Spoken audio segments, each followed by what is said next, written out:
We're back with Bobby and JJ Radio. If you're just tuning in, we had a interview with Scott Emerson with Scott's Inspection, and he broke down how to do a pre-inspection, why it's so important, how to prepare your house to get an inspection done, what you should look for and expect when inspecting. And if you missed any of that, do not cry. You can go to bobbyandjjradio.com. We have YouTube. He's going to be videoed because he's so good looking. It's going to be on our SoundCloud, so you can podcast the entire show or his segment alone.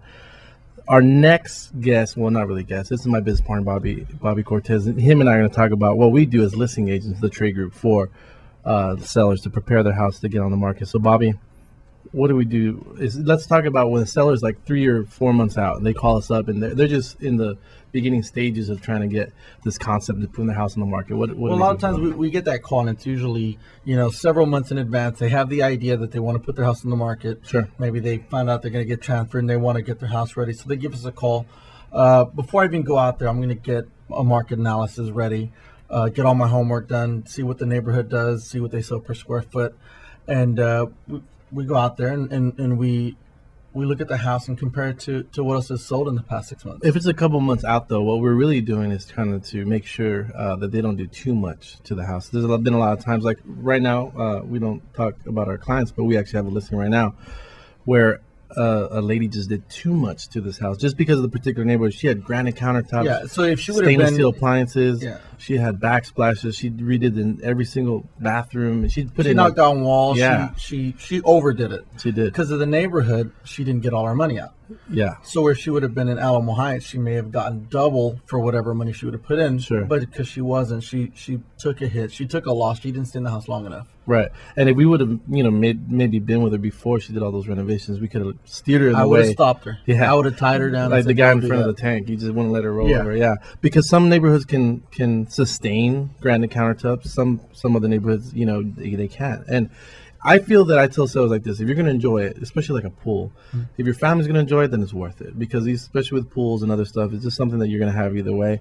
But if you're going to renovate to list your home, a lot of the times you're usually doing too much, or I see sellers doing way too much. Yeah, a lot of times it's pretty much the basics. Let's get this house looking good. Let's fresh coat of paint. Fresh coat of paint. If it needs flooring, carpeting, we may have to replace it. If not, a lot of times you can just get a professional to come out and shampoo it or steam clean it and get it looking good. And we have a whole phone full of guys that can do that. Maybe get them to declutter the house. Maybe just a lot of times just Debbie's gonna do that for us for sure. A lot of times removing pictures, especially if it was your house. I want those pictures too. Yeah. I'm not good looking. I have the best face for radio. So, but when we're talking about not only decluttering and doing all that kind of stuff, like while we go in there with a consultation, why I feel that we're good listing agents is because I feel we're darn good buyers agents. So, Bobby, we've saw how many houses in the last 6 months? I know that are marketed. It was like 860. 800 plus houses in 6 months. Yeah, and that's not including new homes and stuff like that, because that's not on the centralized showing service. So we see 15 to 1,700 houses a year between the two of us. Mm-hmm. So I feel when we go into a home, we have a pretty good pulse on what the buyers are looking for. We know what buyers are going to come in and start to. So I walk into houses every day with clients every day, and I see what they're looking for. I see what scares them away. I see what they like. So it helps me when I'm selling a home.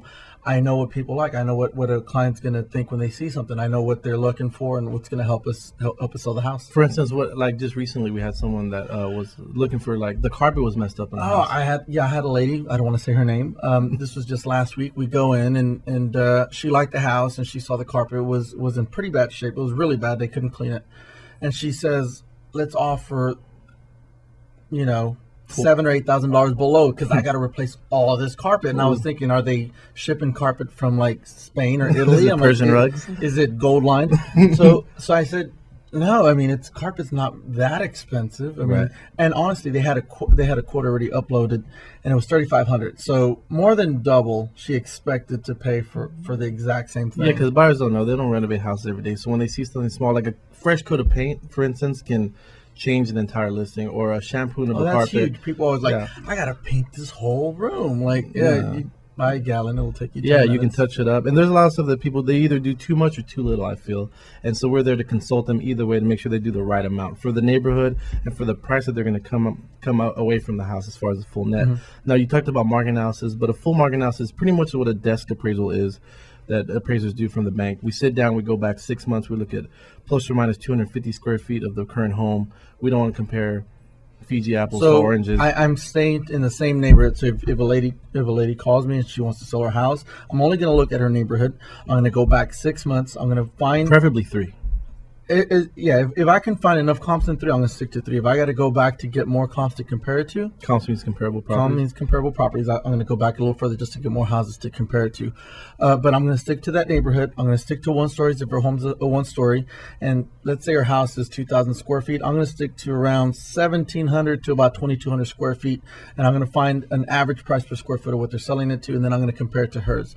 So Let's touch real quick on the 1 to 2 story though. So people don't understand. They always try to compare, like, well, the guy across the street got this much per square foot, but you're a 2 story and they're a 1. They don't understand why 1 stories are more expensive. the 1 stories tend to sell for more per square foot. They cost more to sell. There's more slab, there's more concrete being used, there's more roof being used. And honestly, anyone can buy a 1 story. You can get elderly. more marketable, Yeah, right. it's more marketable. The elderly people, or maybe young families with small kids that don't want stairs, they need a one story. Sure. So anyone can live in a 1 story. Not everyone can live in a 2 story. It's more marketable. So it's more marketable. So it costs more to build. It's appreciated more in time. And then, of course, it's more marketable. So they're always going to get more per square foot. So I know Absolutely. we have to be the bearer of bad news sometimes. So I know that we have or everyone has a lot of listings a lot of questions when they're listing a property. We have a listing packet that we send out to every single potential listing. With a picture of me in it. Yeah, so you can tear that page out right in the beginning. But we pretty much collaborated all the questions from National Association of Realtors and Texas Real Estate Commission and questions that we've gotten from potential clients, and we've answered them all. And so these are some of the questions that they cover on our packet is: why do you need a realtor? How to review a market analysis?